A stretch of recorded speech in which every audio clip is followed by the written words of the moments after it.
Scouting is a movement that's far and wide by 1914, and there's a number of different ways that Boy Scouts got involved in the war, especially in the opening weeks. So in the UK, it was at a distance. They're nowhere near the fighting. And sort of from the 5th of August, Aldershot has tens of thousands of reservists reporting for the army. They escorted men to and from their barracks, and there was a brigade that specifically used to go up and down to the men guarding the railway lines and delivered their breakfast every morning. In Belgium, tensions are obviously higher because you've been invaded by the enemy. There's a number of Boy Scouts there that kind of operate this reign of terror on innocent civilians. And it happens because one newspaper reports that a Boy Scout has caught a spy. And from then on, it becomes a plague. Every single Boy Scout wants to find a spy and wants to make himself famous and end up in the papers. So you have them stalking innocent civilians. And there's this one brilliant story of this Boy Scout that had decided a man was a spy.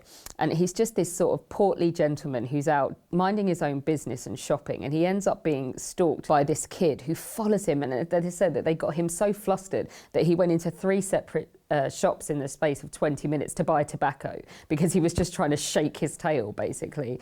And it ends with this kid kind of screaming that he's a spy, and all of these people harassing this poor man who found himself about to be arrested and carted off until one of the policemen came along and went, "No, I know him, he's not a spy, don't be ridiculous." So if we go even closer to the action in France and the city of Nancy, we have a unit, if you like, of Boy Scouts who are just bonkers.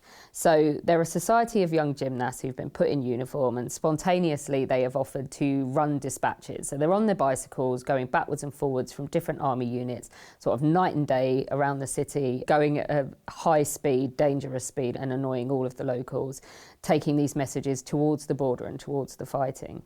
And they also unofficially, because they happen to be going backwards and forwards, you would have soldiers saying to them, "Can you just take a message back to my wife and tell her I'm okay and tell her where I am and tell her it's all right?"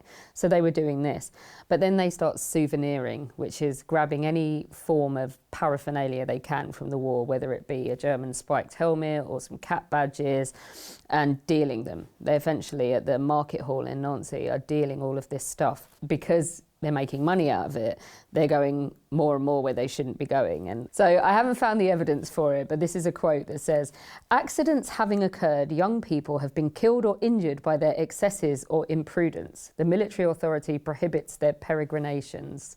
So I think they were put in their place and not allowed to do any of this anymore.